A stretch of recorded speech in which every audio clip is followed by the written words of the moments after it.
Obsession, compulsion, anxiety, school-age students. What is OCD and how can we support our students? Welcome to the Special Ed Strategist podcast, where we strategize all things special education. If you are a new parent to special education or a seasoned parent sitting at the IEP table, we are having a conversation today with Hannah Breckenridge, talking about all things OCD. I am your host, Wendy Taylor. I am a mom and a special educator. I have sat on both sides of the IEP table as a parent and a professional. Over the last 25 plus years, I have made it my passion and mission to help parents and professionals bridge learning gaps, access special education services, and build kick-butt IEPs. If you want more tips, show us some love on social at Learning Essentials. And if you are new to our podcast, give the Special Ed Strategist a like and a follow. Let's get ready to strategize. Welcome to the show.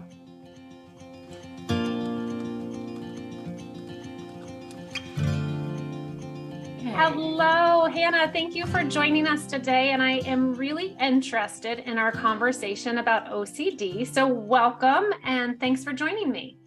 Thanks so much for having me. I'm so excited to talk about this topic. So before we get into talking about OCD, can you tell me a little bit about yourself and how you got into this line of work? Sure. So I am a clinical social worker, which means that I have my master's in social work, and then I have sort of a additional period of time where I get some training and train under a more seasoned clinician.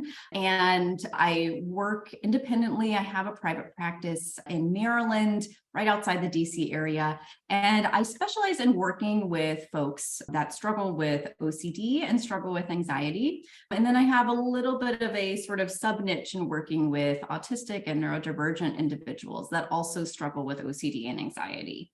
Can you tell me, I think you have a little bit of a history yourself or a story that makes it more personal of why you got into your line of work. Yeah, I do. And it's always an interesting question. Sometimes people don't expect me to answer that way when they're like, how did you get into this? I'm like, well, it's a little hard to describe if I don't disclose, because otherwise it would be somewhat random. But yeah, so I was diagnosed with OCD when I was 9, and I, remember it very vividly. It was a really, really tough time in my life, and I had no idea what was going on. And I did everything I possibly could do to hide it from my parents and to hide it from everybody else, because honestly, I thought, if people knew, then I would be in trouble. Maybe I would go to jail. Maybe I would be put in, I didn't have a good understanding of what, the mental health system looked like, but I just imagined Hogwarts, but you can't get out, you sort of like go off and you never come back type situation. So I had no idea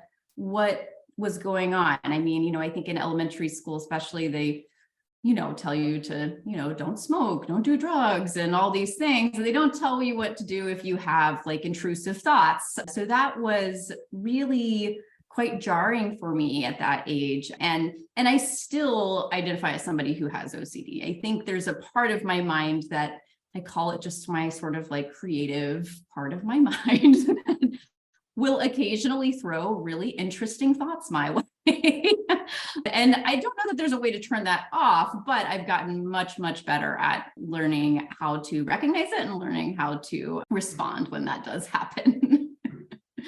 Well, I appreciate you sharing the personal side of this journey for you. And I think that really adds such great insight for the folks that are listening, because you can truly then understand what parents and children are saying when they are explaining what they're feeling and their thoughts are, and then you can kind of relate through that journey. And I think that really helps a parent navigate something that is probably pretty scary for everybody in the family, in terms of just trying to get resources and support and understanding, and then being able to turn around and advocate for that child.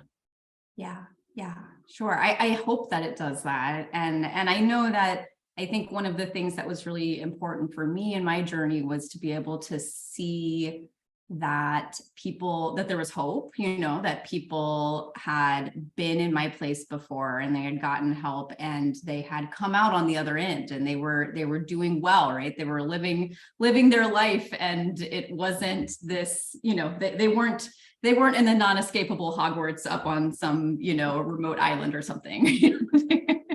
Right, exactly. So can you help us understand what exactly OCD is? Yeah, sure. So OCD is, well, it's sort of in the name. It's characterized by obsessions and compulsions. And obsessions are at least defined by the diagnostic manual. I know obsession has, there's like sort of a colloquial usage of it, but it's slightly different maybe than how we use it diagnostically. Obsessions, at least for the purposes of OCD, are like unwanted or intrusive thoughts or images. Sometimes they can also be experienced as like sensations, so like a sensation that you don't want or you don't feel like is in line with who you are and that sort of thing. But that is really one of the big hallmarks of OCD. Now, when we're talking about younger kids, sometimes it's the obsessions, especially when we're talking about younger kids, can sometimes seem like they get a little overshadowed by the compulsions, and partly because the compulsions are the things that oftentimes people are picking up on, right? They're picking up on and compulsions being anything that you would do in order to neutralize or attempt to get rid of that unwanted or intrusive thought. And the compulsions can range very, very widely. So there are ones that are more visible, and you might think of things like you see on,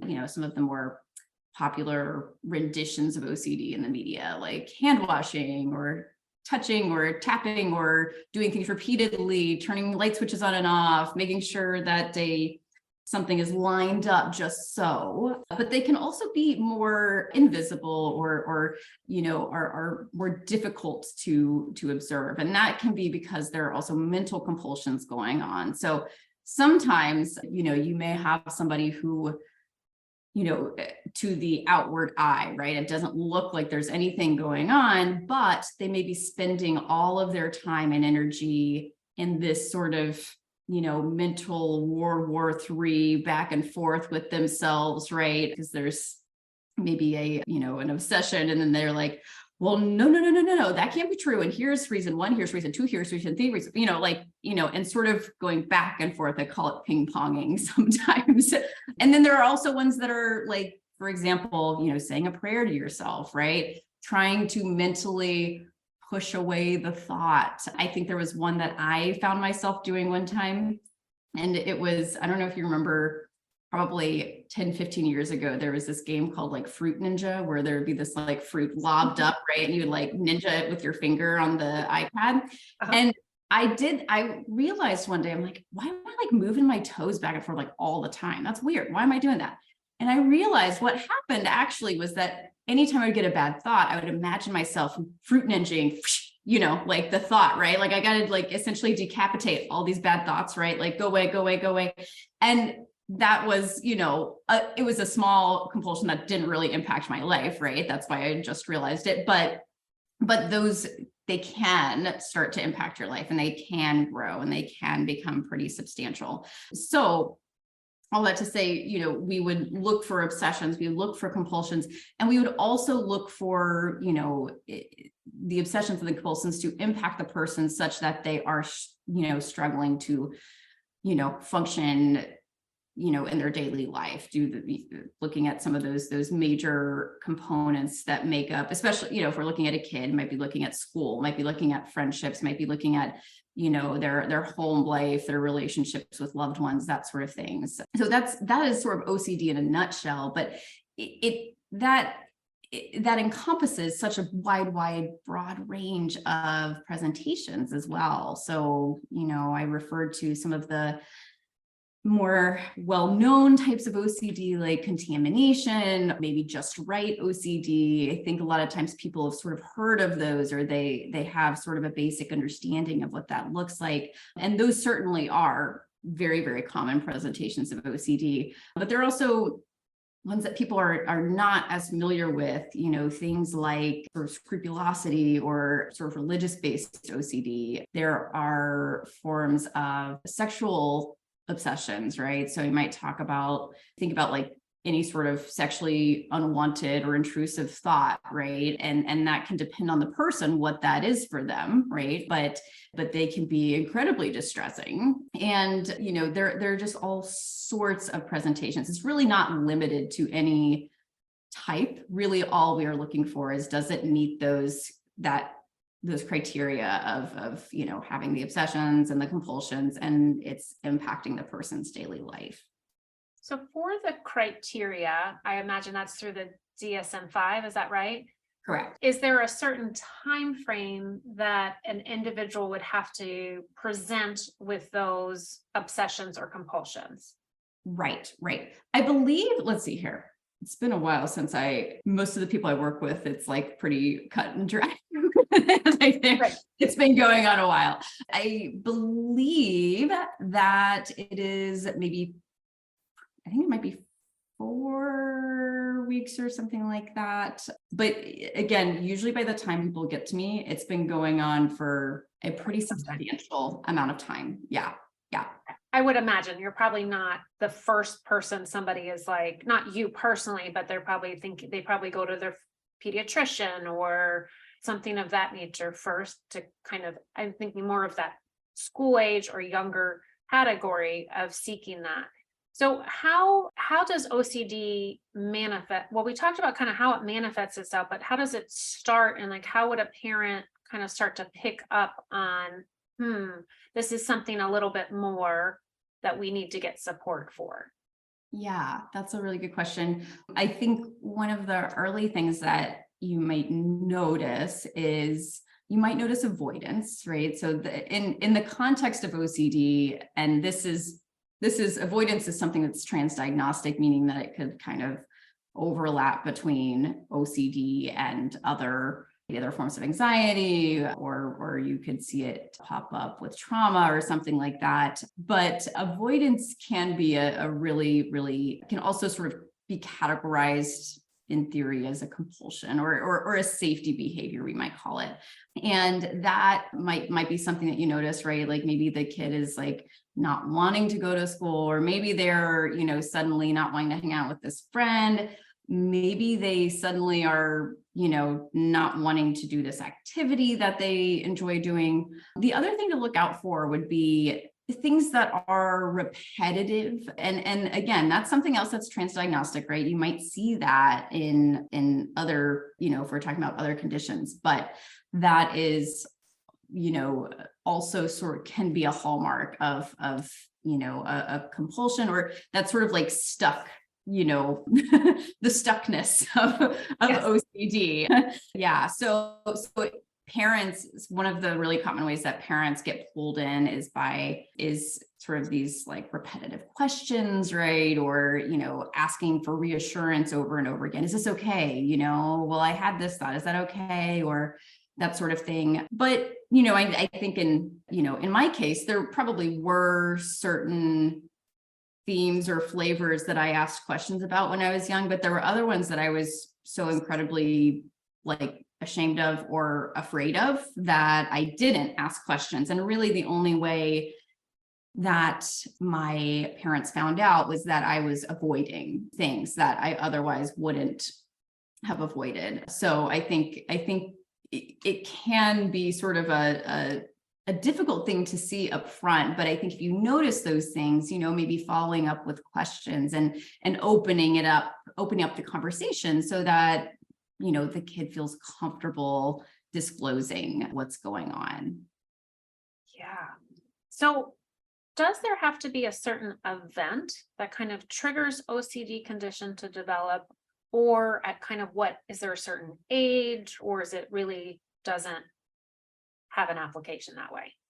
Yeah, not necessarily. There's some interesting research going on between the connection between trauma and OCD, but I think we probably are actually fairly early on in that research as far as is there a triggering event. I think for the majority of the folks that I work with, there's not a one specific quote unquote triggering thing, right? There may be something that even that maybe the child or the individual points to and says like, hey, this was kind of tough.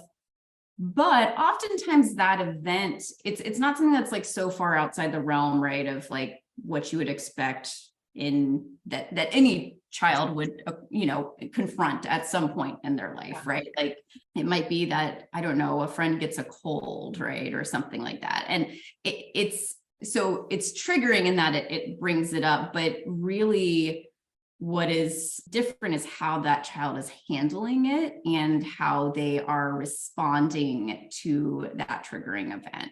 Are there higher rates of occurrence in the neurodivergent population? Yeah, there absolutely are. And actually, I realized I didn't answer part of your last question, which was that there are actually ages that sometimes there are sort of higher rates of incidence. If you look at it on sort of a graph timeline, right, there are these little like bumps in a couple different places. And the first place is between the ages of sort of like 9 to 12. And so that is, a pretty frequent age for like, if somebody's coming to see me for the first time, their parents just noticed something, this thing just sort of feels like it came out of the blue, right? Or maybe they've always been a little anxious, but it developed into a whole nother, type of thing. So that's a common age. Also the sort of late teens, early adulthood, that transition period is also a time when we would see, a higher incidence of OCD showing up. And as far as, with regard to the other question with the neurodivergent population, yes, there is definitely a higher rate of comorbidity. And I think we are still trying to suss out exactly where, exactly how high. I have heard, the most recent meta-analysis that I saw put the number around 17% of individuals that meet criteria for autism also meet criteria for OCD. And that's significantly higher than the average population. Average population, at least most recently that I saw when we were talking about children, was like sort of up to 3%. So it's a pretty significantly higher rate. And the 17%, I would say, from the numbers, the more recent numbers that I've seen, it's almost sort of like at least 17%. They've gone much higher than that, or some of the studies I have seen have come back much higher than that. So why do you think OCD would occur between the ages of 9 and 12 and then like that later transition? Is there something with the brain development, or what does the research show us of kind of why those pockets tend to be where OCD comes to light? Yeah, I've heard a few different theories. I think it may be that there are a number of factors at play here. I think that the 9 to 12, when you think about what's happening between the ages of 9 to 12, there's a lot of changes happening. And when we're talking about changes, we mean both like in setting, we might be looking at moving to middle school. We might be, moving to these more mature settings. There are also things happening with the body that are happening and that are subsequently happening with the brain during that time frame. I also think that, when you think about the nature of OCD, we're talking about something that lives and thrives in these areas where there might be more sort of, there might be shame around, or that might even be somewhat taboo, right? And you think about like, a lot of people around that age are first having, experiencing, like their sort of sexuality in a very different way than they ever have before, right? And on top of that, again, there are just all of these transitions, these changes that are happening. There are stressors because of that. And there's just so much uncertainty, right? I mean, you're really not sure when when you're going from elementary to middle school. I mean, it can be quite jarring. And likewise, right, when you're looking at these sort of like young adults, there's this huge transition, and there's also in the midst of that transition so much uncertainty. I mean, like I just try to like put myself back there, what that was like. And that's so hard. I know for myself, I know one of the sort of major times in my life when I would have this like resurgence of symptoms was like right around that time, sort of the year leading up to those major transitions, and I think it was because there was a lot of stuff that was outside of my control. Like there was nothing, once you submit those college applications, right, it's out of your hands. And you were just, fingers crossed, you're like twiddling your thumbs over here, and I think that, in some ways, even though OCD is, by definition, like not helpful and not adaptive, right? It still is something that there's this one, at least in my life, I was very familiar with it, right? It was kind of a safe thing. I knew it, right? I didn't like it, but at least I knew it. And I also think that, when your stress level is that high, I mean, stress and anxiety can just go hand in hand. And when you're at this sort of peak already, it just takes one little thing for you to reach that threshold where you are willing to do anything to just get some relief. And that's how the OCD cycle kind of works anyway. So I can imagine,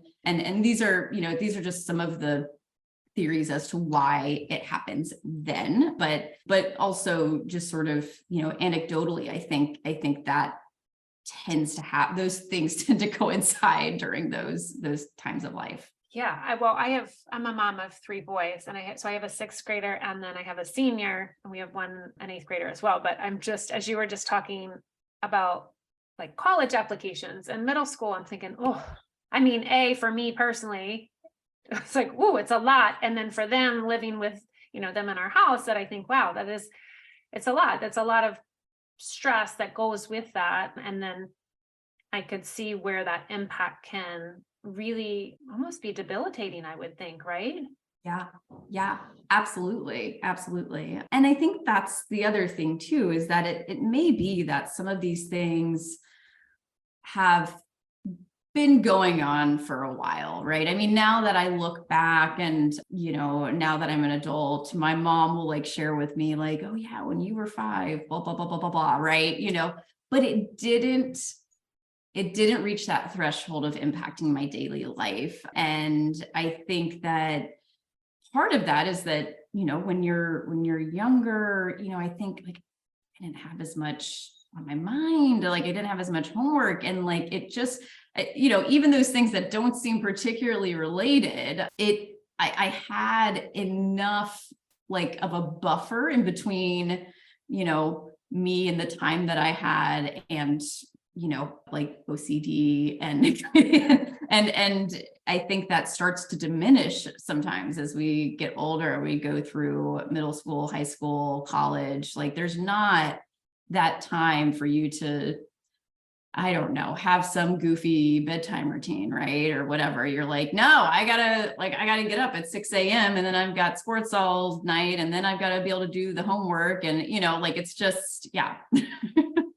I think so. You brought up a couple of things in terms of our students that are neurodivergent. And I hear a lot of what you're saying in terms of anxiety and stress. So it really seems that partners. Can you kind of describe also just the co-occurrence of autism, or the co-occurrence of another, something else that would go hand in hand with OCD, so that parents or professionals, educators could kind of keep that as top of mind as they're trying to support the students that they're working with? Yeah, absolutely. Yeah, there are a few things that we see pretty frequently. I mean, autism is one of those things. If you're somebody who works with OCD, I mean, if you're any mental health provider, I mean, we know that There are much higher rates of autism than maybe we sort of were previously aware of. So you're going to encounter somebody, an autistic person or somebody with autism, however they prefer to be referred to. But if you work with OCD, it's definitely going to happen. But beyond that, also things like Tourette's and tics, even are going to be seen in higher rates in kiddos with OCD. Other forms of anxiety, right? I mean, generalized anxiety, social anxiety, ADHD, there are a number of things where there are these sort of like, meeting points, or these overlaps a little bit, or overlaps just enough, or there's just enough sort of common neural circuitry that like it makes it a little bit more likely that you could struggle with one of those other things. But even within the context of, so interestingly, in the diagnostic manual, in the most recent, well, actually, I guess it's recently they took OCD out of the anxiety disorders chapter and they gave it its own chapter. And in that chapter, there's OCD, and there are the BFRBs, the body focused repetitive behaviors. So hair picking or hair pulling, skin picking, things like that. Hoarding disorder is also in there, and body dysmorphic disorder. So all of those things have quite a bit of overlap. And part of the reason they did that is because as we get more and more research, they're seeing a pretty significant amount of overlap in that grouping. So they felt comfortable enough to group those things together. What can teachers do then, off the top of your head, to support students? Yeah, that's a really good question, because it's a lot, because I know teachers have a lot on their plate already. But I think one of the big things is to, first of all, be aware, right? And not aware, but like if you notice that something's off, and even if the student isn't performing poorly academically, if you notice like a change in maybe like, hey, this kid got really quiet all of a sudden, or, this kid was really participating in class and now they don't participate, or now this kid is going to the bathroom like 20 times during the day or something like that. Again, with the total knowledge that teachers have a lot going on and they have a lot on their plate. But if you notice that, that's worth mentioning, because it may be, I can't tell you the number of times where, I've started working with a parent and they'll go to the teacher and be like, hey, have you noticed anything? They've been kind of doing this and this at home. And they're like, oh, well, now that you mentioned that, actually, yeah, that has been going on. And I didn't really think much of it. And so, I think just, talking and, you guys, the parents and the teachers getting together and recognizing, oh, wait a second, we both have been seeing this. This isn't just a fluke type situation. I think the big thing beyond that is going to be, hopefully, working or working with another professional, who can help support outside of session, and then get a treatment plan in place. And that where the reason I'm not giving specifics is because it may be very specific to each kid what the sort of approach is. There are, I think general things, right, that I think would be good for all kinds of kids, like, modeling flexibility, kind of, if you have something, weird happen, you can even sort of label your own feeling, right? And kind of speak it out loud, like, oh man, I noticed I'm kind of feeling a little tense right now. I'm going to do, you just sort of like narrate it. Or, sort of being a cheerleader, invoking confidence in your students when they do have really strong feelings, because that's ultimately what, if I'm working with parents, one-on-one, that we would work on, is how do we support the child without feeding the OCD beast? But yes, I there's so many things, but definitely just, trying to keep your eyes open and communicating if you do notice something kind of off. So absolutely, every kid is different, and I can certainly understand kind of more of that broad suggestions. Have you come across, and still just with that preface, that every student is different, every child is different, and that a treatment plan really is where it can be incredibly individualized and supportive of that student. Can you think of just a creative accommodation or solution, something out of the box that you've seen work for a student? Yeah. So I think this gets a little bit into what sort of the treatment typically looks like for something like OCD. So just as a brief overview. So if we're thinking about OCD as like obsessions and compulsions, and how the compulsions, they're intended to neutralize, but they actually end up feeding into and, reinforcing the obsessions. Our approach is often one where we are working to, cut back on the compulsions, right? And there may be even situations where we are, we typically start together working on this. I do things called exposures, right? Or sometimes we'll call them experiments with my kids, right? Where we'll sort of be like, oh, well, let's see what happens, right? If we just don't listen to OCD, right? Let's try this out. If you, every time you see this video, feel like you need to do, you need to spin around 10 times. Well, let's watch this video together and let's try this out. So with that in mind, one of the things that's been really, really awesome, I think, in school settings has been when like teachers will sort of jump in and kind of, encourage and be like, oh, you know what, this is a great opportunity for us to show how brave we are, right? Or this is kind of hard and these are kind of yucky feelings right now, but this is such a great opportunity for us to grow and us to learn and us to be brave and even for us to get curious. I think when I was talking about modeling, I've seen so much, whether we're talking about parents or we're talking about teachers or other adults in these kids' lives, I think as adults, we're all doing these things, but it may or may not be very apparent, right? I can't tell you the number of kiddos who come to me and they're like, well, nobody else around me is this upset. Nobody else is this distressed. And it may be that not everybody is having the types of thoughts that they're having, but everybody does get weird thoughts, like we all get kind of like, ooh, okay, well, that was kind of odd.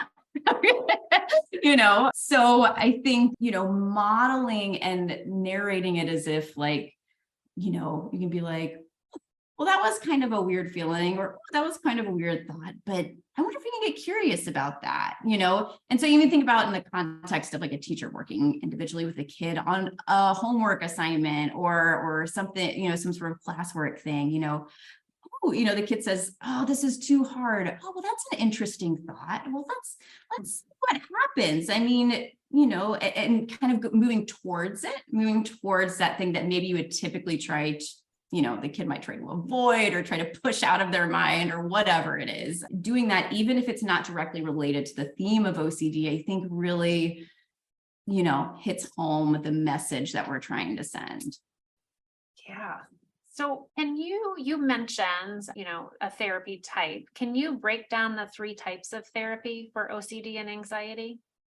Yeah. So there's a lot of letters if you're looking up different interventions, lots of letters to get very confusing very quickly. In the very large umbrella that spans most of the treatments that we use for OCD are under the CBT or cognitive behavioral therapy umbrella.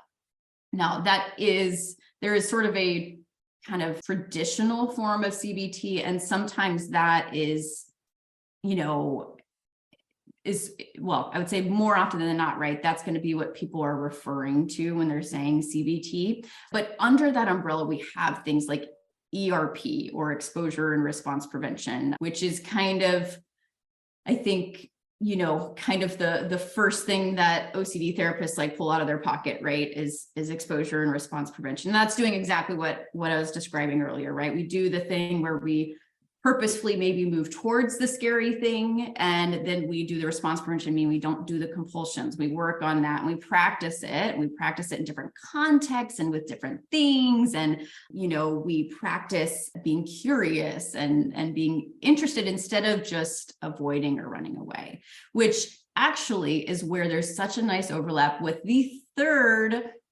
letter smash up, which is ACT or ACT, acceptance and commitment therapy, where there really is focus on trying to minimize what is called experiential avoidance. And experiential avoidance, I mean, as you can imagine, right? It's like this, it might be avoiding like a certain emotion that's coming up or, some sort of internal thing, right? Attempting to get away from it or avoid it or run away. And the tenet of that is that, if that's not in line with your values, to be moving away from that all the time, which I think, for a number of situations, that's probably the case, then we let our values guide us instead. And so instead of avoiding, we do things like we foster curiosity and we get better at having those feelings when they do come up, or we get better at having those internal experiences if it's could be a thought too, right? Or a sensation or whatever it is,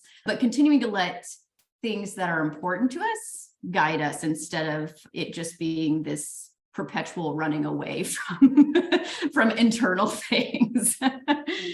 Can these therapies happen in a school setting? They can. Yeah. I've actually gone into schools themselves because as you can imagine, right? I mean, things don't necessarily, they're not just relegated to one context. Oftentimes, occasionally they are. Sometimes OCD can get real specific, but oftentimes it's bleeding over into all kinds of settings. And part of the reason I've gone into schools because it's showing up in school. Another part of the reason is that sometimes that's the best place to find the kiddo, right?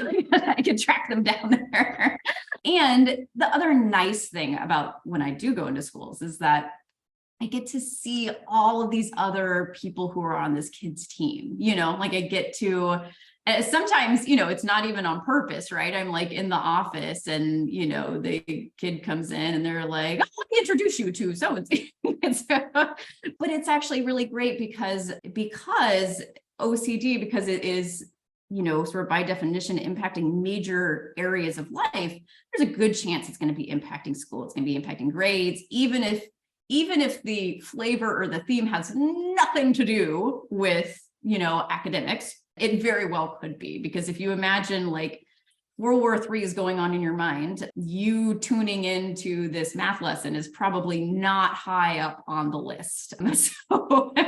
So I think it can be really important. And that way I can meet with teachers and provide them with resources and provide them with, education. The other thing is that I think once we, in these situations where we can have this really awesome sort of team-based approach, is that we can be consistent across the board. And that is so, so nice because one of the, these relationships that the kid has with these adults, they're not insignificant. And I think we can use that to actually help the kid, right? So like, for example, if the kid is really, for example, really doesn't believe that they can do this thing, right? They can't face this scary thing. They can't, whatever.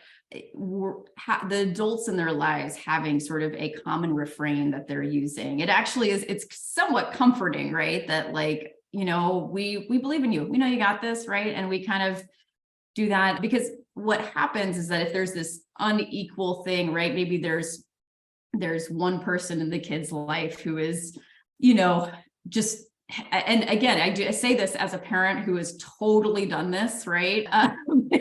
But like just isn't willing, and just doesn't want to see the kid struggling in that moment, right? And even if it's a moment of growth. I did this the other night. My kiddo threw a tantrum because I wouldn't give her a full walnut, even though she's, 21 months old and can't swallow like full solids, right? And she threw a tantrum and I was like, okay, I fully know what I'm doing, but I gave it, right?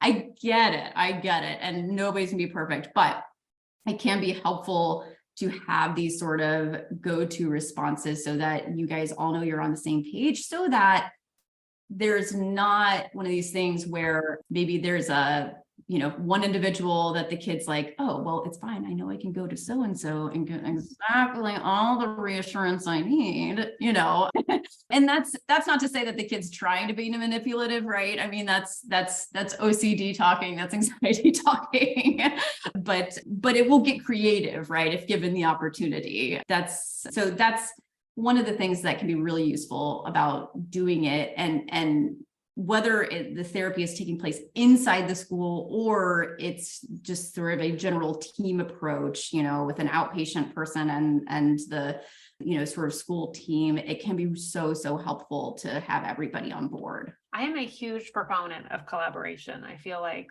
with the students that we support, collaboration has to take place, that communication has to take place. Can you, Hannah, give me an example of an instance or an opportunity you have found where you're like, man, this collaboration, this team is phenomenal. Like, what is something that you have seen that has really worked successfully that maybe others could take as a nugget and implement with their team?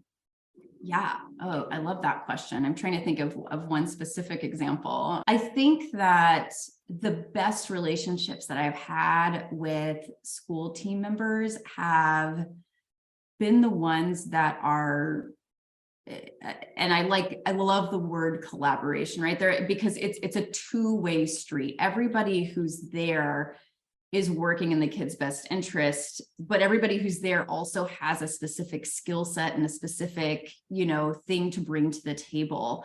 And one of the things that I've had situations where, like, the teacher is essentially like, our eyes and ears, right, in the classroom and stuff. And we'll sort of, occasionally we'll throw up a flag, right, and be like, hey, woohoo, hi, over here, we had a total meltdown in reading the other day.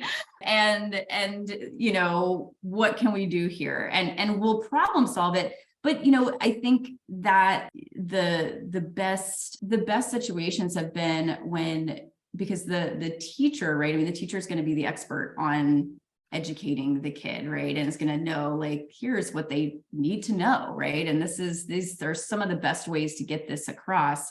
But it also is really awesome when we can, come together and just, mesh all of our knowledge with the kid's best interest in mind. I think the biggest thing is, like, if we have a team approach, right, we might have sort of an ongoing, sort of team email, or we may have occasional check-ins, right? Each semester might have like a check-in and be like, hey, how is so-and-so doing, right? But even in between those times, the ones that have been really great have been when all the team members feel like they can come and flag something. And it may be something like on my end, right? I hear that, okay, so-and-so is like really still keeps telling me that they like have no idea what's happening in math, and that, yes, there's OCD, but they actually maybe need some like additional assistance or whatever. And I can flag that. But similarly, there's the teachers or the guidance counselors or,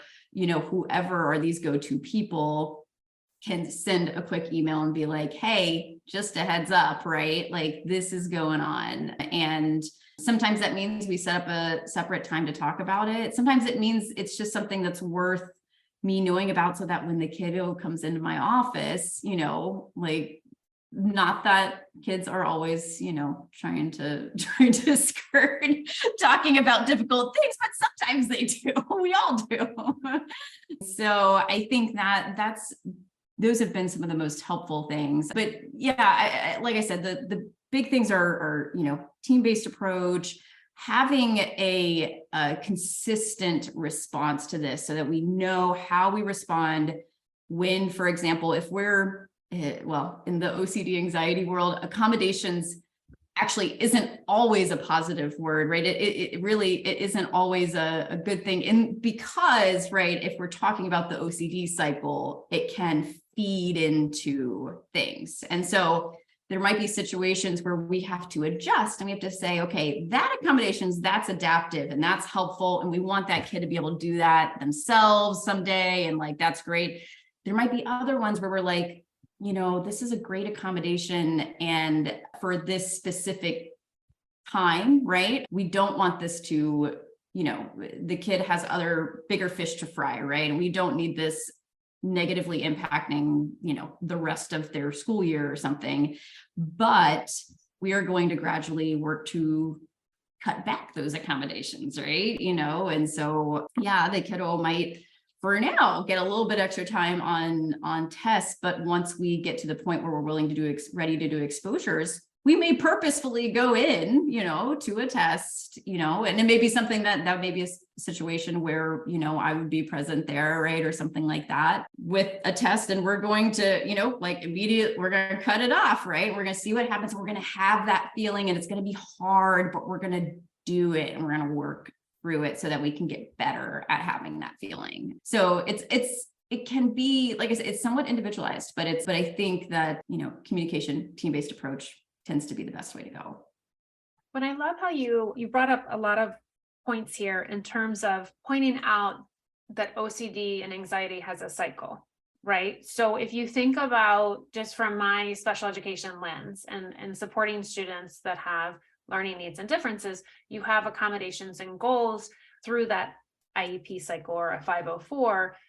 But I think the important point, and correct me if I'm wrong, Hannah, with always communication is important, right? But I think with a student that's presenting with OCD and anxiety during that cycle, to really make sure that we're communicating, because you will set up, say, a 504 or an IEP for that student, but they may or may not always need what's written out in that document. So I think educating the team first and foremost, as you as the professional that really has this training, educating the team that's supporting that student and having those conversations of, yes, we're going to use these accommodations now, but we know that sometimes we're not going to need them, but we're not going to take them away because of the cycle. And so really kind of making sure that we're educating and being consistent with that collaboration and communication to truly ensure that we're supporting that child's needs wherever they are in their journey.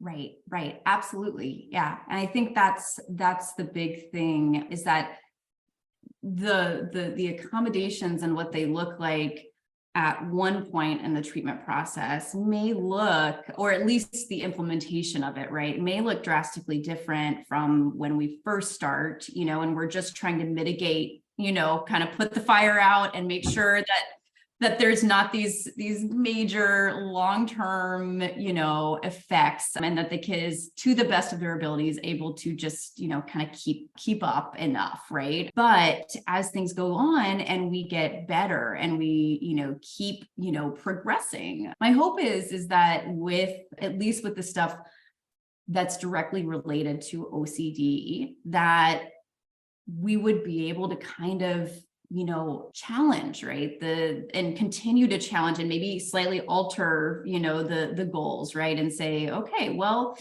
I know that, we know you can handle this feeling for 5 minutes. Let's try for 10 minutes, right? Let's see what happens if we double it, or something like that. So I think there's always room for growth, but the really awesome thing about OCD treatment is that it's pretty, first of all, it's pretty concrete. It's pretty practical. It's very practical, but it's also super empowering. And I think once that ball gets rolling, right, I mean, it's so nice to see, I'll have worked with like a kid for, like a few months or something, and I'll come up with something like, how would you feel about, this thing? And I'm thinking, right, that this is going to be a big thing. They're like, oh, I got that.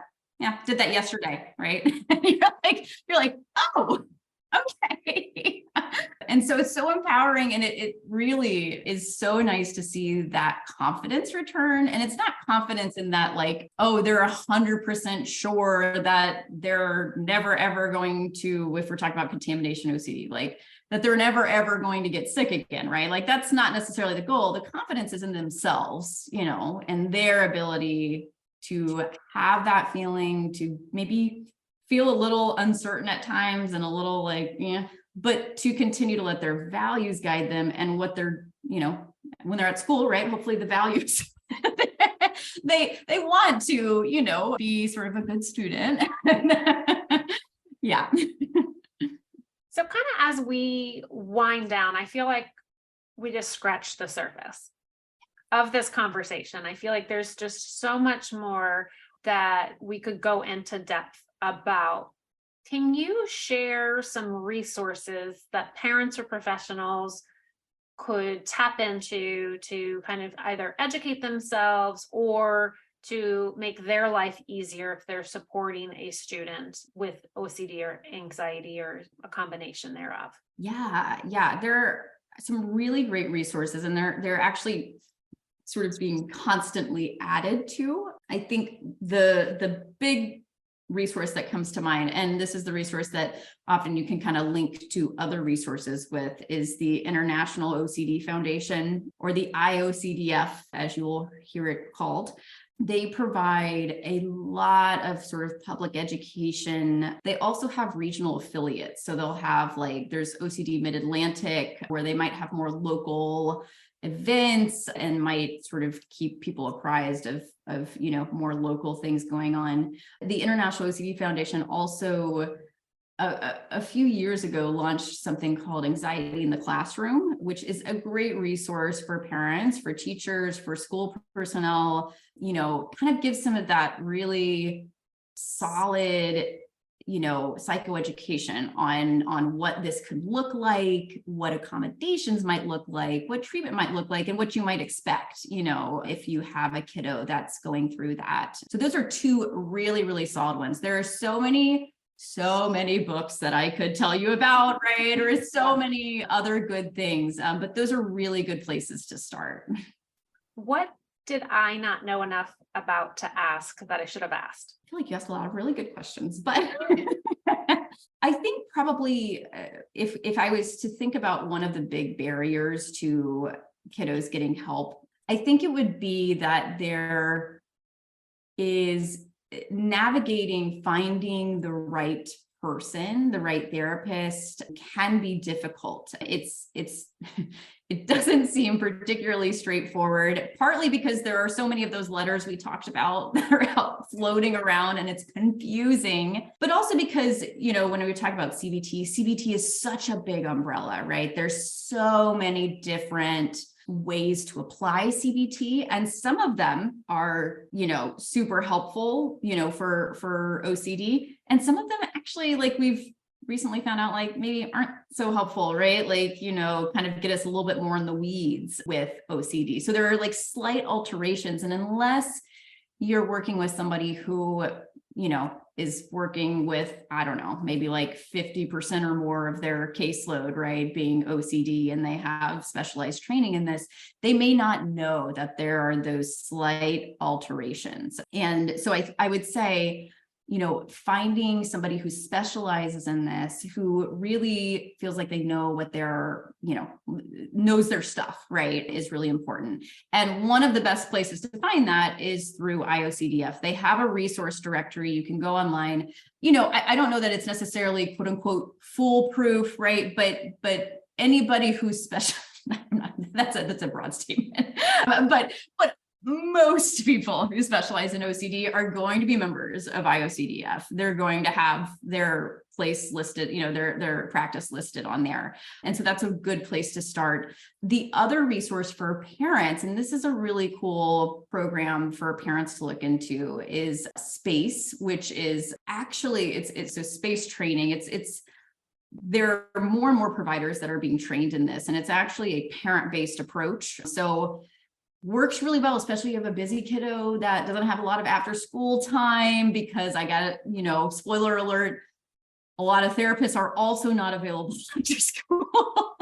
So it's really such a cool program because it focuses on walking parents through how they can support their kids. And it actually has some really robust, awesome research behind it that is showing it to be just as effective as working individually with a child. So that's really nice. And it also, I think, hits on some major sort of like pain points for parents. Sorry, go ahead to interrupt. No. I think this is fantastic. And it's called SPACE, SPACE. SPACE. Yes. So there, you may find providers who do not individual, but they do like work individually with parents. There also are groups that are starting up. In fact, I'm hoping to start up a group myself to work with parents. So there may be either of those options, but it's nice because I know families are busy. It is hard to get kids from point A to point B, and they've got a lot of stuff going on. And a lot of times that can be a big barrier for kids, right? They're like, oh, no, I am not missing Tuesday soccer practice, right? To go talk to this lady. I don't think so. So it can be nice, right? Because a lot of parents nowadays, not all, but a lot of parents have a little more flexibility with their jobs. They might be able to, during lunch hour, pop on with somebody to work through this stuff instead of it, being something where they've got to navigate rush hour with their kid. Right. Right. So if you had one billboard for a tip for parents, what would it be and why? Final question.